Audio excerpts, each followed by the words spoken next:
aussi, hein, on vous le disait.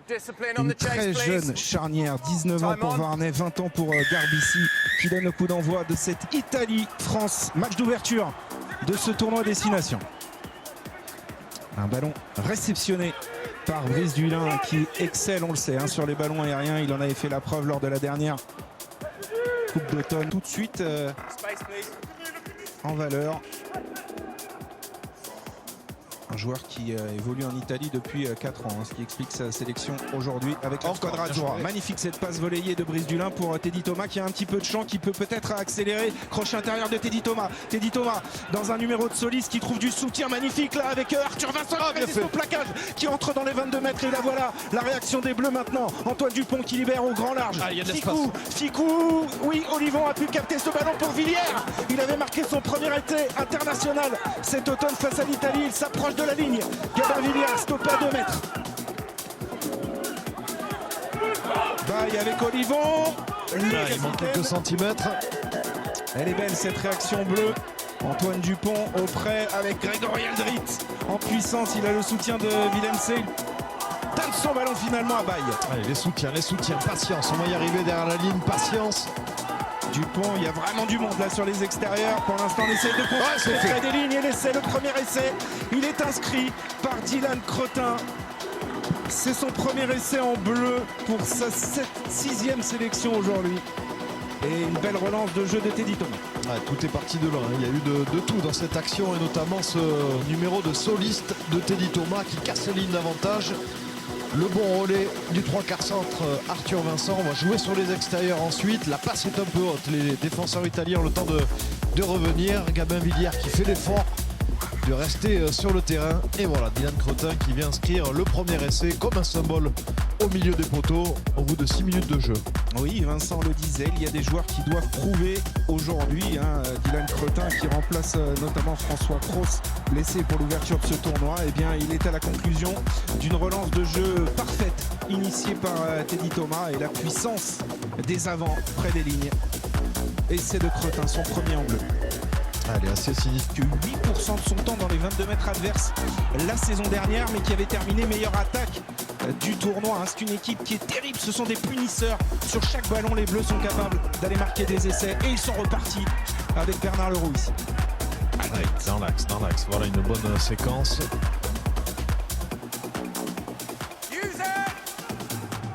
Et Antoine Dupont qui se met sur son pied droit, long coup de pied.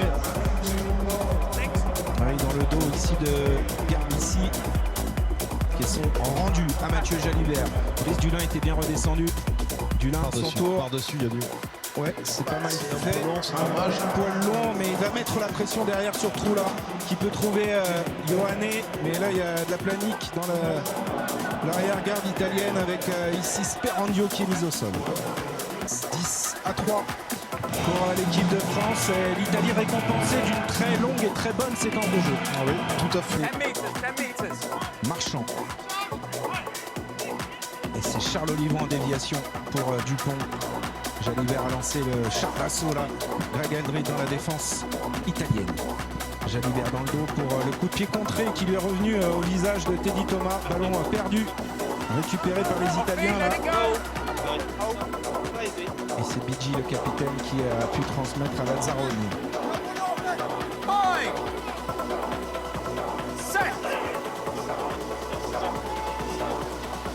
Première mêlée du match, hein, Dimitri. Elle est bien stable. À l'avantage des Bleus. On a pris l'avantage sur le flanc droit. Évidemment, qui a été extraordinaire lors du dernier tournoi destination et qui se remet, qui est en convalescence. Ils sont nombreux, François Cros, il y a quelques absents de marque dans ce 15 de départ, mais on l'a dit, l'effectif est riche, le vivier français revient au devant de la scène vraiment et on s'en réjouit. Allez, pourquoi pas, un ballon porté, ça avance bien. Les pénalités vont pouvoir jouer l'avantage. Et tenter quelque chose peut-être autour d'Antoine Dupont avec Gaël Ficou qui a été servi à hauteur. Derrière, il y a un bon contest, hein, c'est ce qu'indique Monsieur Carlet, mais on revient à la faute initiale. C'est dommage seulement lors du Captain Run. Eh bien, il est peut-être pour maintenant cet essai sur Maul, sur ballon porté. En tout cas, c'est bien enclenché là. Allez, bien bas, bien bas, bien bas. Il faut continuer. Andrit est détaché dans la ligne des 3 quarts. Antoine Dupont. Et pourquoi pas? Eh oui, à la course, il y a Gaël Ficou. Et ça, je vais vous dire que c'est étudié à la perfection avant le match. Les Français savent pertinemment que l'embut est immense ici à Rome et qu'il y a cette possibilité de pousser des ballons dans le dos de la défense. Et surtout, la possibilité à la course pour Gaël Ficou d'aller aplatir. Voilà, ils avaient bien concentré les défenseurs italiens. Le demi-mêlée n'est pas en couverture. On le voit ici sur le côté fermé. Et hop, il est en retard de quelques mètres, ça suffit. C'est le Ficou gagnant. C'est le Ficou gagnant. Et encore au milieu des poteaux.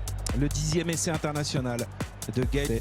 Et c'est transformé par Mathieu Jalibert. 17-3, 2 essais transformés d'écart. Gaël Ficou qui fête sa 59e sélection et qui pour le moment a un ratio de victoires et de défaites à égalité. 29 victoires, 29 défaites avec les Bleus depuis son début. Garbici pour Ioane. Ioane qui était passé par le Stade français en 2013 jusqu'en 2015. 2 petites apparitions. Joueur australien, je vous le disais, d'origine. Attention, on pourrait le retrouver après ce coup de pied. C'est bien fait. Oui, il a bien suivi ce coup de pied, stoppé là par Brice Dulin à l'entrée des 22 mètres de l'équipe de France. Varnet qui éjecte rapidement sur les extérieurs, mais il y a une bonne montée défensive de qui? D'Antoine Dupont. Excellent. Il est monté en pointe, il a bloqué le joueur, il a plaqué, il a empêché le joueur de transmettre le ballon. Et il est là encore à la lutte avec Sperandio. On souligne souvent la qualité offensive d'Antoine Dupont, mais c'est aussi un défenseur redoutable. Il loupe rarement les plaquages, en effet. Zone plaqué, voilà, faire l'effort. Les arbitres ils sont très attentifs.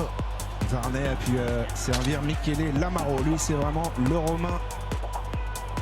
Il est né ici, il a grandi ici, le coup de pied à suivre. Le rebond. Dupont, Gabin Villiers qui suit et il y aura Antoine Dupont au soutien pour aller inscrire un 3e essai sous les poteaux peut-être. Oh, il s'est pris un peu les pieds dans le tapis. Oh, magnifique. Mais il y a le soutien d'Arthur Vincent pour le 3e essai français à la demi-heure de jeu. Le premier essai en bleu d'Arthur Vincent. Ah, ça fait plaisir de marquer aussi en contre les Français qui jouent très juste sur ces ballons de récupération, sur ces turnovers. Et on a vu les flèches, Gabin Villiers, Antoine Dupont et bien sûr Arthur Vincent. D'abord il y a eu ce long coup de pied, le défenseur italien qui a attendu le rebond, tant mieux pour nous. Antoine Dupont qui se saisit du ballon et hop, la passe à l'aveugle. Et le ministre de l'Intérieur toujours là, Antoine Dupont. Toujours au soutien pour assurer la continuité du jeu et c'est une juste récompense pour ce joueur. Moins de 20 ans, champion du monde, c'est un joueur qui s'impose depuis quelques saisons maintenant au plus haut niveau et il inscrit aujourd'hui son premier essai international à Rome et c'est transformé par Mathieu Jalibert. Et la France se détache à la demi-heure. 24-3 et des changements déjà. Et oui, on commence à chercher quelques solutions en première ligne, notamment avec la sortie des 2 piliers. Rimpelli, entrée de dernière minute, qui fêtait sa première sélection, vous l'avez dit Mathieu, est remplacé par Danilo Fischetti, le joueur de Zèbre, et le pilier droit Marco Riccioni est remplacé par Ziloki. Exactement. Et le retour d'Antoine Dupont. Encore lui, et il va en plus sauver la touche. Brice Dulin qui résiste à la montée défensive des Italiens et qui va pouvoir libérer parfaitement son ballon. C'était Ziloki, la menace italienne. Allez, use it, il a 5 secondes pour jouer le ballon. Antoine Dupont, et coup de pied court. Teddy Thomas qui va aller à la réception. Voilà, il a bien attendu que Garbici atterrisse pour le plaquer. Il est intéressant Varnet dans le fermé, de la valise pour Ioane. C'est bien fait. Et là s'il a les cannes, Ioane va aller inscrire un essai, il est vite. La cuillère d'Antoine Dupont, rien à dire, magnifique essai italien. Présent et à son rythme. Negri. Il y a des bonnes courses de meilleurs de la 3e ligne notamment. Regardez ici maintenant le relais de Lazzaroni dans l'axe. Varnet qui pèse autour des regroupements. Le demi-mêlée fait bien jouer ses partenaires. Ouais, il a toujours ce petit mètre, ces 2 mètres lorsqu'il porte le ballon pour venir fixer les défenseurs, même si là il y a le turnover pour nos bleus. Ouais, et ce coup de pied à suivre de Gabin Villiers. Cana sous pression va concéder une touche. Et en période, encore une fois, fond de touche pour Ficou. Oh, c'est bien cette combinaison. Là, le chemin s'est ouvert peut-être pour Vincent qui repique intérieur. Il est repris par Lamaro. Nouvelle incursion des Français dans les 22 mètres. Ficou écarte ce ballon. Jalibert pour Dulin face à Yohanné. Attention, les soutiens. Voilà, le ballon conservé. Dupont, oui, c'est bien. Olivon, alors que Julien Marchand s'était intelligemment baissé.